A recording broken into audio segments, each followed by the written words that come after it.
diseñar herramientas accesibles que permitan tomar decisiones reales con un enfoque orientado a la ciencia de datos con propósito, sin humo y siempre pensando en las personas detrás de los números.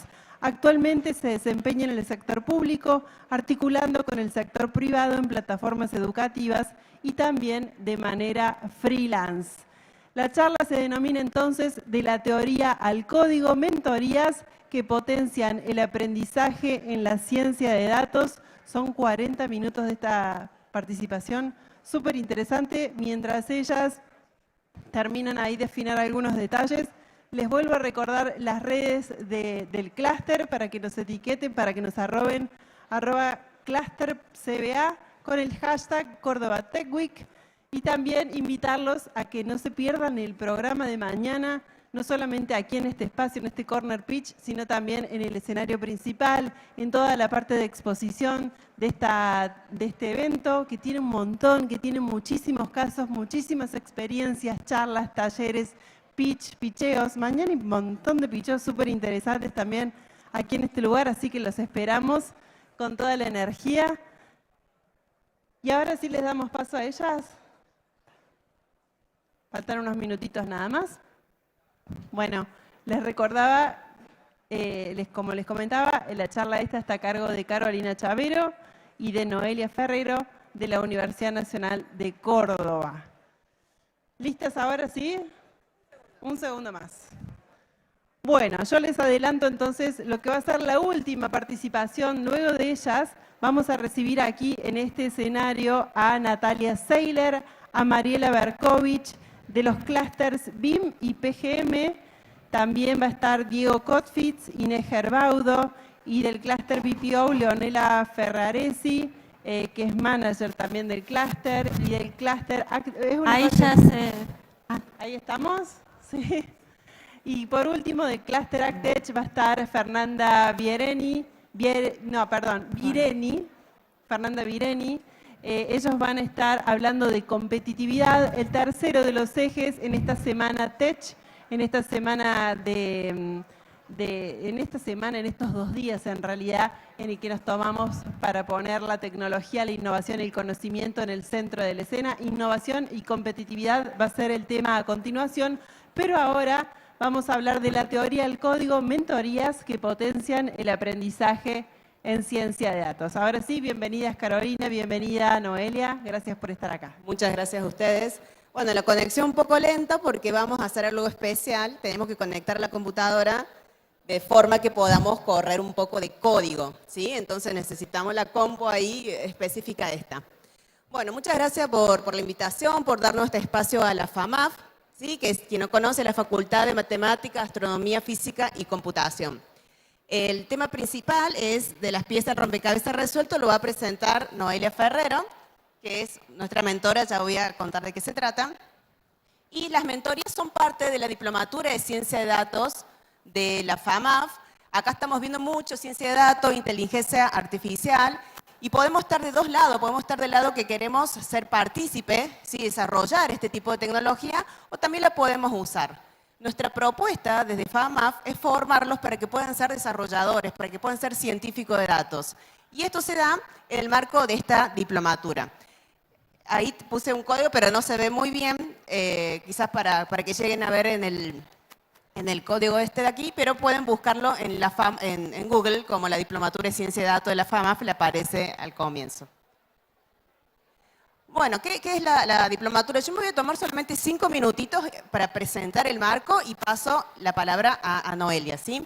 La diplomatura es un programa de formación intensiva y es muy intensiva. Acá tenemos alumnos que han venido y saben lo intensiva que es. Son 9 meses, ¿sí? Es de marzo, abril hasta diciembre y la idea es poderle darle, ya le voy a mostrar el perfil de los estudiantes, una base fuerte en ciencia de datos. Y cuando estén usando, no sea una caja negra, sino que sepan lo que están haciendo. Ahí, como les dije, está la página, la Diplodatos FAMAF, que de cariño le decimos Diplodatos. Y esta diplomatura nació hace 8 años, más o menos, que fue una idea que se juntaron, acá Acá abajo puse los simbolitos de Córdoba Technology Cluster, el CECAD, que es el Centro de Cómputos Avanzados, con apoyo de la provincia y de nuestra facultad, en lo que se llama el clúster, ¿sí? El nodo, perdón, ahí de Córdoba.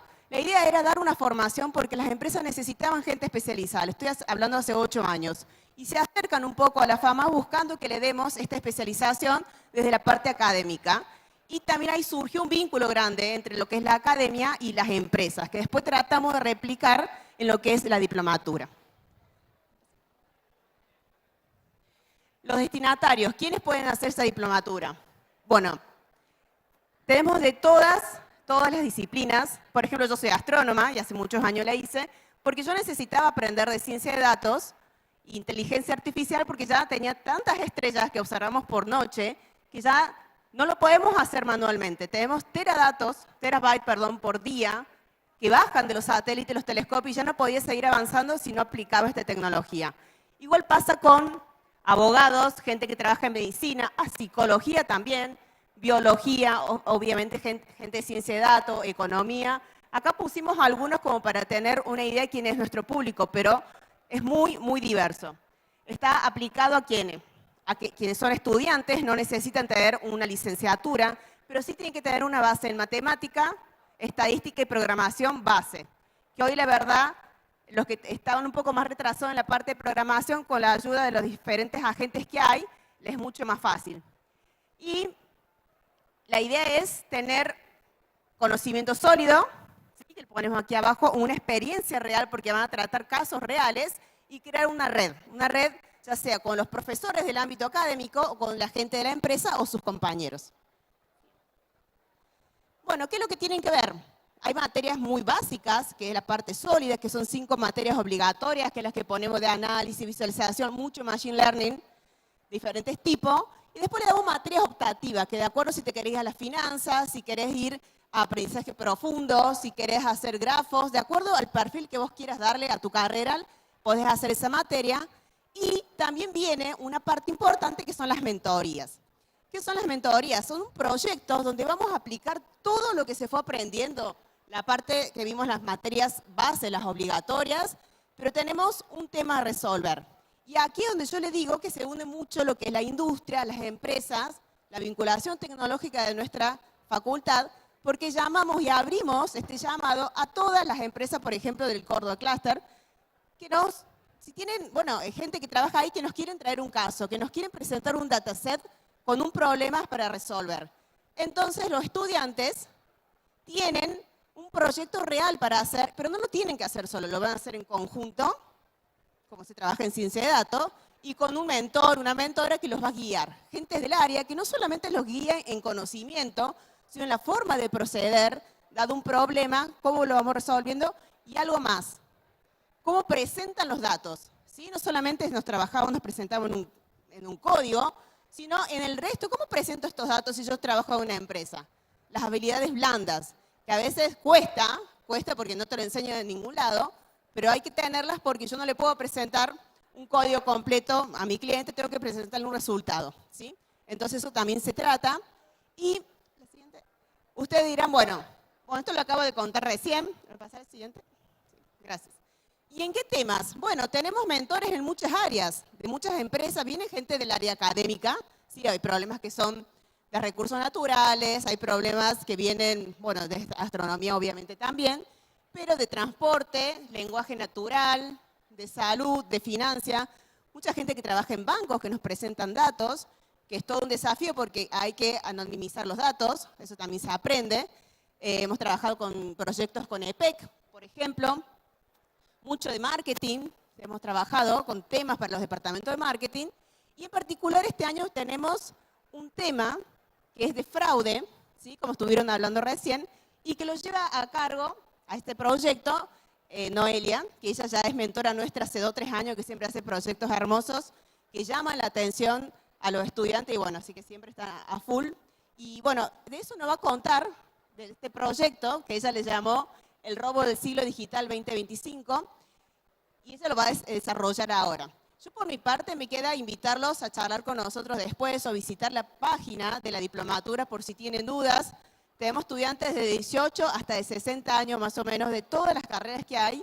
Una forma de que sean parte, aviso que es intensiva, es toda virtual, viernes y sábados se cursan, pero son solo 9 meses. Es una forma de ponerse, actualizarse con lo que uno sabe o si no sabe aprender. ¿Sí? En un mundo que cambia tanto, necesitamos estos cursos cortos. No nos sirve en este momento hacer una carrera muy larga.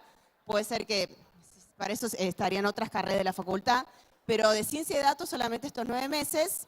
Así que bueno, después se ponen en contacto conmigo. Y bueno, la dejo a Noelia que presente el proyecto, que es muy interesante.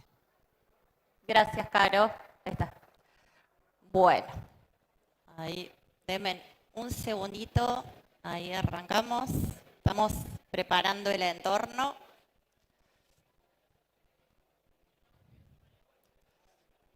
Denme un segundito. Vamos a correr un poco de código en Python. Uno de los lenguajes más versátiles en ciencia de datos. Ahí veo algunos estudiantes de la mentoría, bueno, veo parte activa del equipo de desarrollo de este proyecto, así que bueno, muy bienvenidos a todos y a todas. Y ahí damos comienzo oficial, ahí vamos a mostrar una demo del proyecto.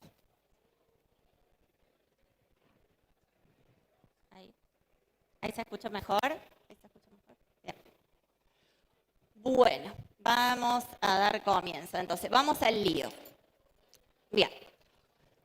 A ver, ¿qué pasaría si yo en este preciso momento les dijera que para entender un proyecto de ciencia de datos, de esos que por ahí suenan como tan lejanos, tan complejos, tan abstractos, pudiéramos utilizar un pasatiempo muy común, ¿no? Un pasatiempo muy conocido para todos nosotros, como lo es el proceso de armado de un rompecabezas. Bueno, esa misma es la propuesta del día de hoy, de este espacio, que ustedes sientan quizás un poquito de esa experiencia inmersiva, llevarlos puertas adentro a lo que se hace en la Diplodatos y contarles de primera mano cómo interviene, cómo participa la ciencia de datos para ayudarnos a resolver un escenario del día a día y en el cual me voy a animar a decir, nos podría afectar a todos, como es el fraude digital. Entonces, imaginemos por un momento toda nuestra vida digital, todo lo que transcurre cada vez que accedemos a un sitio web de nuestro banco de preferencia, todo lo que ocurre cada vez que realizamos una compra de manera online, ya sea de un producto o un servicio, o cada vez que nos conectamos a una plataforma para contactarnos con algún familiar, con algún amigo, ¿bien? En esta tablita que vemos acá, en esta simple tabla, está todo lo que nos jugamos día a día. Por un lado, si ese rompecabezas es una pieza segura, es una pieza verificada, ¿sí? Está todo bien, está todo en orden y tendríamos esa imagen digital bien completa. Cada cosa encajaría en su lugar. Pero, ¿qué pasaría si se colaran algunas piezas que parecieran ser reales, pero que intentan simular algo que no son, que tienen unas segundas intenciones, vamos a llamarlo así por el momento? Automáticamente aparecería el robo, el fraude, nuestros datos más sensibles quedarían expuestos. Entonces, el objetivo del proyecto es muy claro, ¿sí? Es identificar, mejor dicho, desarrollar un proyecto en ciencia de datos que nos permita identificar, que nos permita clasificar cuáles son las piezas reales, las piezas verdaderas, las que nos permiten tener ese entorno, ese rompecabezas bien armadito, bien protegido, de las que no lo son, de las que tienen unos fines un tanto maliciosos, llamémosle así por el momento, ¿bien? Esas piezas que no son reales tienen un nombre en el mercado, ¿no? Y se conocen técnicamente como phishing. Entonces le vamos a llamar phishing a todas esas piezas que se cuelan en nuestro día a día, que nos hacen bajar la guardia, que simulan ser reales, son piezas que son calco de sitios web a los que estamos acostumbrados a acceder en nuestro día a día y que quizás en la URL tienen un mínimo cambio. Como estos dos ejemplos que vamos a ver en este momento, por ahí se utilizan algunos artilugios de cambiar un dígito 0, un carácter como la O por el dígito 0, ¿sí? También puede ser el caso de que se cambie el carácter de alguna letra I o alguna letra L por el dígito 1, por un signo de exclamación, ¿sí? Son caracteres, son cambios muy sutiles, muy imperceptibles casi, que nos hacen bajar la guardia y entregar sin querer nuestros datos más sensibles. Ahí vemos, por ejemplo, otro caso muy común. En este caso, bueno, el sitio, la URL correcta sería la de la página del banco, en la que fue inspirado el proyecto, ex Banco Río, actual Banco Santander. Y bueno, en el sitio, la URL falsa podría ser el mismo sitio, pero en la cual se omite una letra, un carácter. Bien, entonces, hasta ahí, bueno, yo ahora, como les decía, lo que estoy haciendo no es ni más ni menos que preparar ese entorno, ese gran laboratorio donde vamos a trabajar con nuestros datos, porque el primer paso, por supuesto, el primerísimo en realidad es recolectar los datos. Denme un segundito que quiero ver que todo se corrió, ¿ok? ¿Se escucha mal?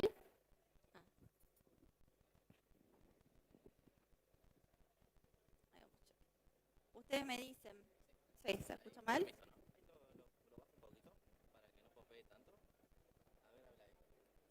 A ver ahí.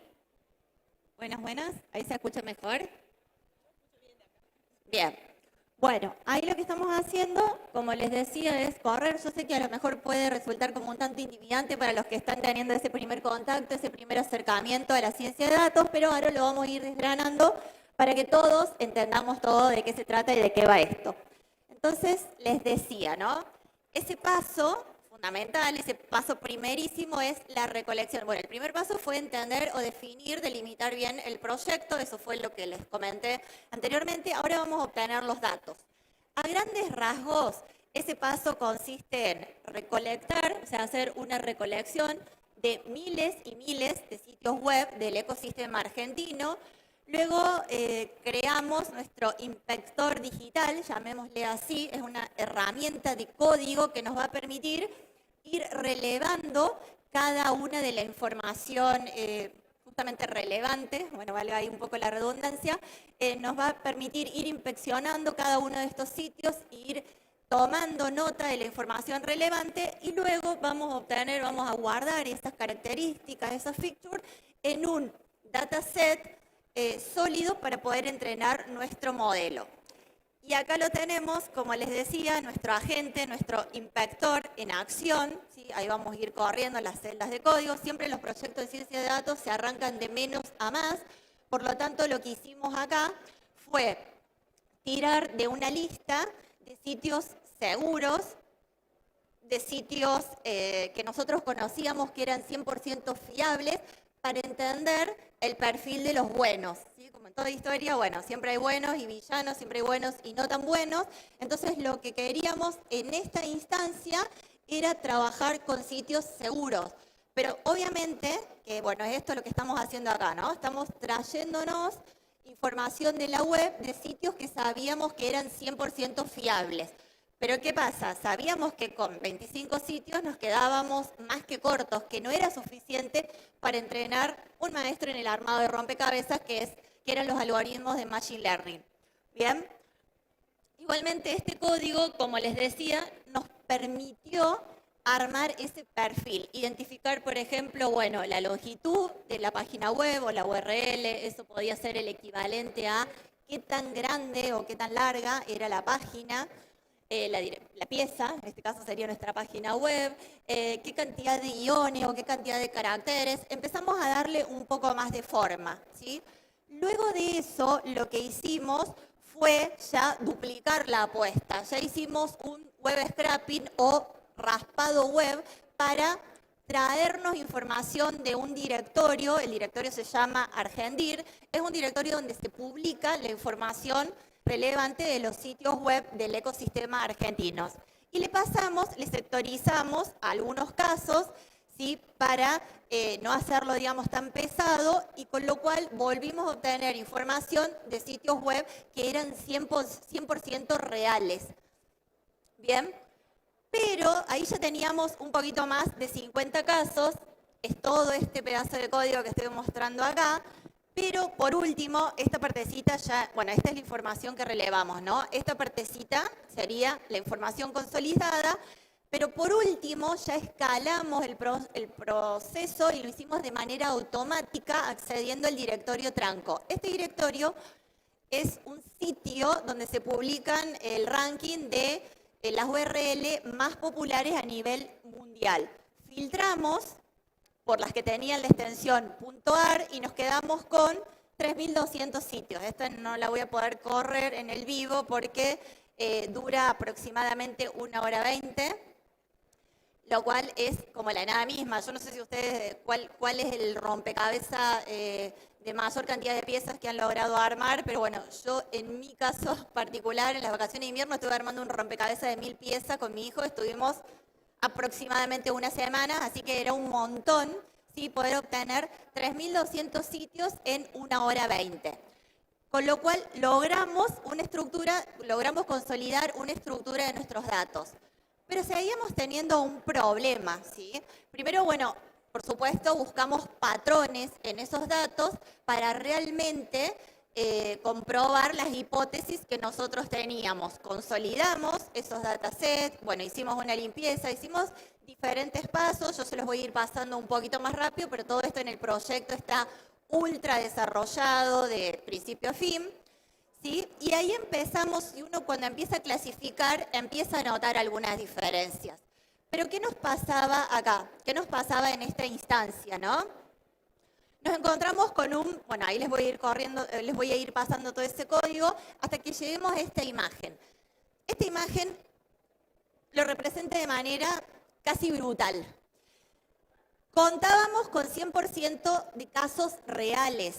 Contábamos con 100% de casos verídicos. Entonces, la pregunta obligada era, ¿cómo íbamos a hacer para entrenar un algoritmo de inteligencia artificial para que aprendiera a reconocer patrones en datos que no eran verídicos, en sitios web que eran falsos, si no podíamos mostrarle ningún caso? Entonces, ese fue un poco el dilema, ese fue un poco la disyuntiva.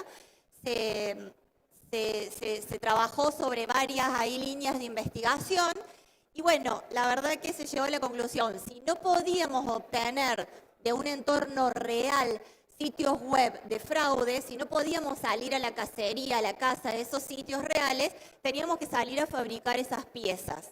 Eso se conoce técnicamente también como generación de datos sintéticos. Y eso fue lo que hicimos. Pero no generamos cualquier tipo de datos sintéticos. Tuvimos que generar datos sintéticos siguiendo algunas reglas del juego. ¿Para qué? Para que el algoritmo no aprendiera el truco fácil y nos diera una clasificación entre sitio real y sitio generado de manera sintética, para que no aprendiera ese truco fácil y no entráramos como en esa trampa mortal. Entonces, dentro de los datos sintéticos, dentro de esta generación, tuvimos que fortalecer esa creación de piezas, esas piezas como de laboratorio, podríamos llamarle así, para que el algoritmo manteniera un equilibrio entre las clases. Es justamente, bueno, este pedacito de código que estamos mostrando acá, y con lo cual, ahí lo voy a avanzar un poquito, como les digo, es bastante largo, es bastante el desarrollo, yo se los cuento así medio acotado porque el tiempo es tirano, pero ahí empezamos a poder comparar ciertas características que cada vez tenían más peso, eran cada vez más relevantes, ¿sí?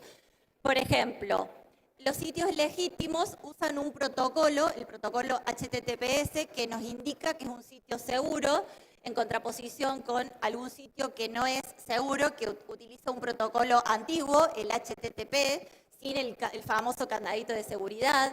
Los subdominios, ¿sí? Si estamos hablando a nivel de un sitio seguro, tenemos los www. Si estamos hablando a nivel de un sitio que no es seguro, utilizan palabras como login, secure, etcétera, para engañar justamente. Bueno, a nivel de dominio les decía, nosotros lo focalizamos en los dominios más comunes para Argentina, como .com, .ar, .gov.ar, .edu.ar, y los sitios que son fraudulentos utilizan extensiones que nada que ver, X y Z, .top, .info, demás, ¿no? Por citar algunas cuestiones. La ruta de los sitios legítimos son rutas que por lo general son rutas más simples, más acotadas, sin tantos guiones, sin tantas barras, en contraposición con la ruta que utilizan los sitios fraudulentos, que son mucho más complejas.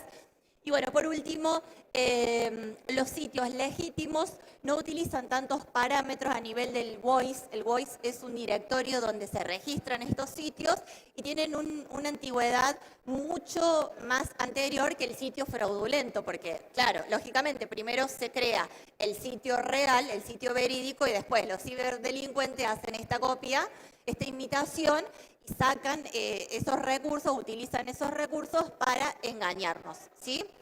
Entonces, ¿qué más? Dicho esto, identificado esto, ya teníamos nuestras clases objetivo un poquito más balanceadas. Por supuesto, lo que está en verde es lo bueno, ¿sí? Las piezas buenas, estas piezas reales, y lo que está en rojo representa esas piezas ahí que se colaban, estas piezas fraudulentas. Esta es la distribución de la longitud de la URL. Fíjense que intentamos emular esa longitud para que justamente el algoritmo aprendiera a reconocer los casos entre sitio real y sitio falso, lo que les decía hace un momentito. Ahí hay muchas más conclusiones que quedan dando vueltas. Después, si les interesa, les podemos compartir el link del código. Y por último llegaba la prueba de fuego, ¿sí? Había que combinar todos estos datos, había que empezar a montar ese gran rompecabezas digital. Bien, voy a pasarlo un poquito más rápido por el tiempo. Acá vemos un gráfico, ¿sí? Donde se muestra la distribución en función de esos tres orígenes, ¿sí? Con los cuales habíamos trabajado, los que les mencioné anteriormente. Bueno, teníamos muy poquitos del directorio argentino, pero estaba más o menos equilibrada. Bueno, teníamos un 40 para redondear y un 60, ¿no? Teníamos un 40 de sitios legítimos, de sitios reales, 100% verídicos, con los cuales iba a aprender el algoritmo, y teníamos otro 60% de sitios generados de manera artificial, como se haría en cualquier laboratorio, porque hacemos ciencia de datos, ¿sí? Entonces, por último, teníamos que entrenar a ese maestro en el armado de rompecabezas.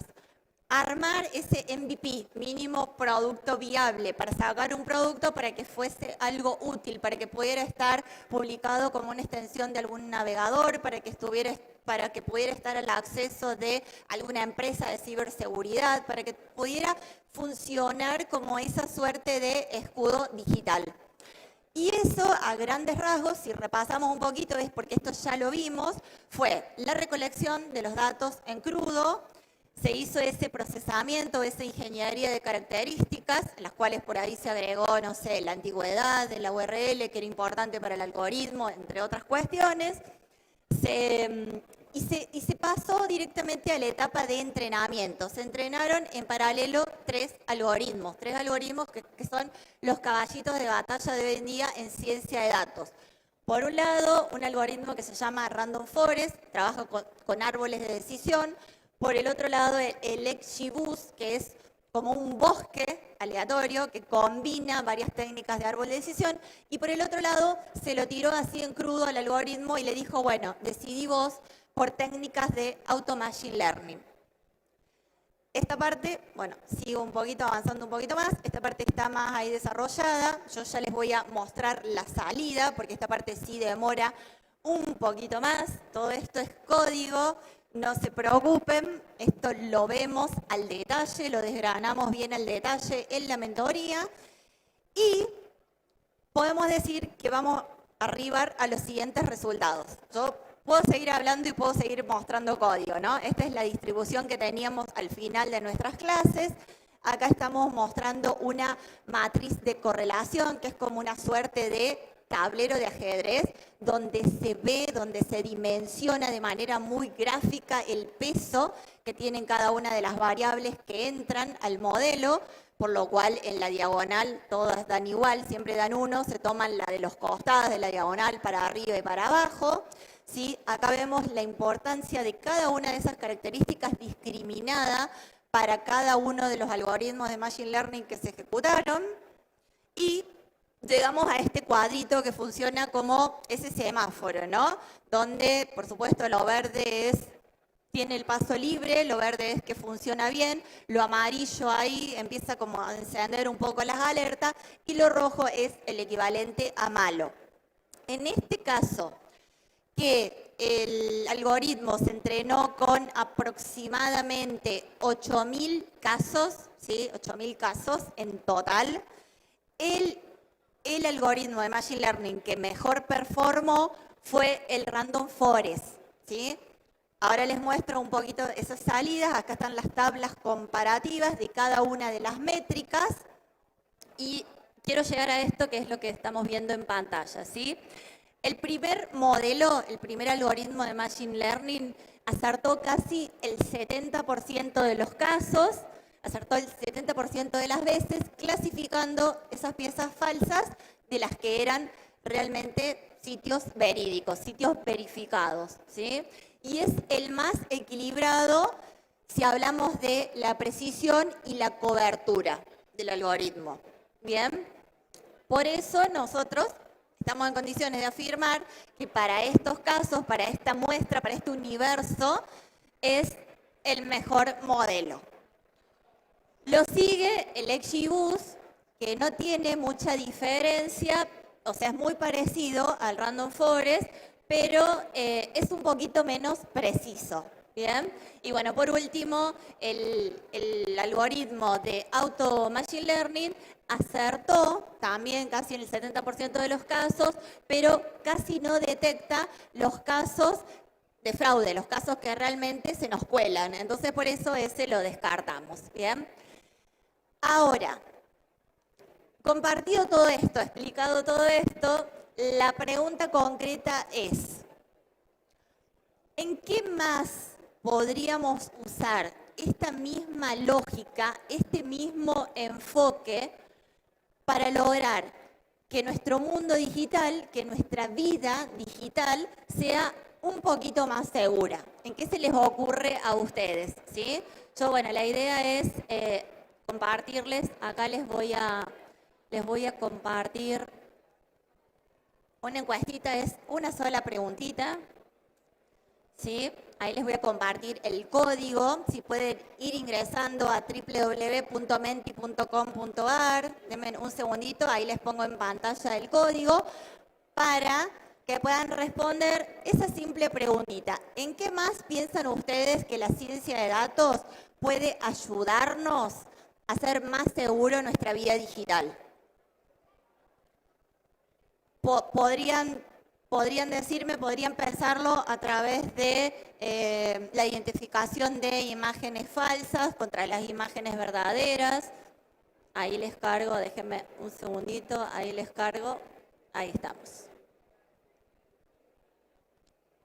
Podrían decirme también que nos podría ayudar a identificar, por ejemplo, videos, las noticias falsas o un video falso. Ahí pueden entrar a través de este código a www.menti.com.ar a través de este código, o pueden ingresar a través del QR, ¿sí?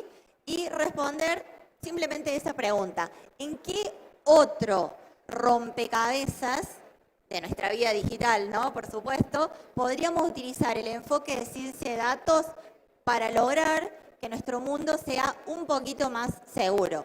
Quizás podrían decirme alguna de estas respuestas, que yo les voy a dejar ahí, les voy a spoilear un poquito, pero pueden ser otras, las que a ustedes se les ocurra. Bueno, ahí esperamos unos minutitos. ¿Cómo estamos con tiempo? Estamos bien con el tiempo. También si quieren ir haciendo alguna otra pregunta de todo lo compartido, podemos aprovechar el espacio.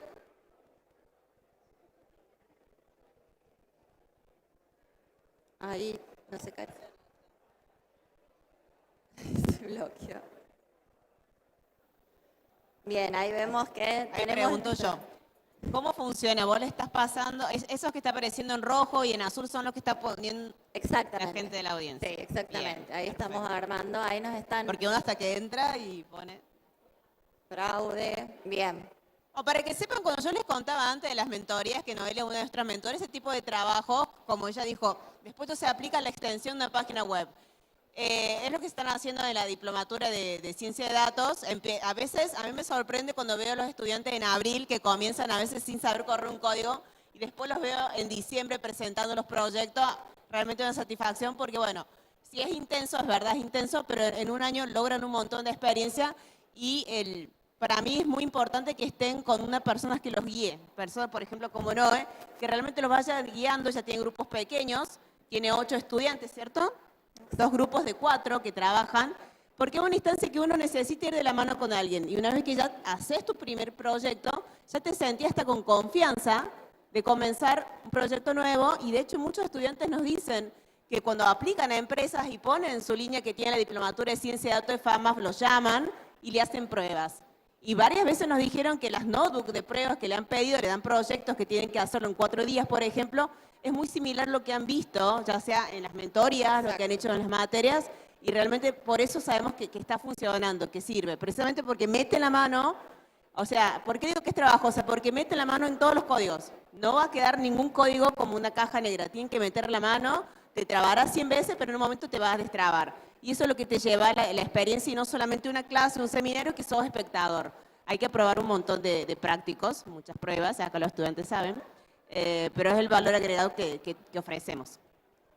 A mí me encantó esa, la de Black Friday, que a veces no sabemos si realmente es una oferta, es una rebaja o es un aumento como encubierto y después cambia. Esa a mí no se me había ocurrido. Bueno, tenemos fraude en exámenes, eso también estaría muy útil. Las noticias falsas, algunas cuentas de redes falsas, bien, para corrección de código. Bueno, las posibilidades son realmente infinitas, ¿sí? Tan grandes como el próximo rompecabezas que nos animemos a enfrentar. Pero bueno, eso era lo que le queríamos compartir. No sé si hay alguna pregunta por ahí.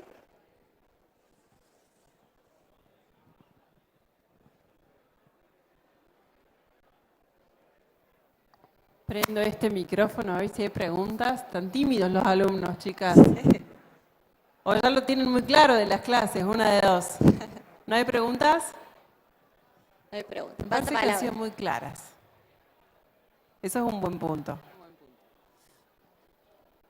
¿Esta es la oportunidad? Sí, tenemos una, ¿viste? Era una cuestión de tiempo nomás. Quería preguntar si en el curso, en la diplomatura, se usan también herramientas, por ejemplo, Power BI, para esos datos que uno trabajó para conseguir, poder mostrarlo más fácil a un cliente, a un gerente, algo así. Se usa como casos, no se desarrolla como en una materia, pero sí se ven en algunas mentorías. Y bueno, el proyecto de mentorías que llevan a cabo tienen que mostrarlo en un video con una presentación y ahí usan un montón de herramientas que de acuerdo a la que le vaya presentando el mentor, no sé cuál les presento a vos, para que sea parte, ¿no? Porque, por ejemplo, ella acá quería presentar un código que es lo que teníamos ganas, de mostrarle como un código, pero vos tenés tu cliente, vos no le vas a mostrar el código, ¿está? Claro, no, ahí de hecho, bueno, los videos que hicieron los estudiantes de ella este año están buenísimos porque presentan el proyecto y después presentan la pregunta, cuál es lo que quieren responder, de una forma un poco más, no sé, entendible y que lleve a una conclusión. De hecho, en la frase que ponemos en la presentación de los proyectos es que no pueden usar celdas de código en ninguna parte de la presentación. En este caso, la intención era otra, mostrar cómo se va corriendo, era la intención que tenía este proyecto, pero al final, o sea, todo eso lo que hay por atrás de un simple navegador, un verificador de sitio, ¿sí? No sé si se alcanzaba a ver, por ejemplo, cuando ponía Mercado Libre y la O no era una O, sino un 0, no sé si se veía bien desde atrás, todo ese tipo de problemática, bueno, se van desarrollando bastante bien, pero prohibimos los códigos en las presentaciones. Bueno, Bien. ¿llegamos al final? Llegamos. ¿Estamos? Muchísimas gracias a ambas por lo clara, por lo didáctica que han sido. lo didácticas que han sido. Les agradecemos muchísimo. Gracias por pasar por esta Semana Tech.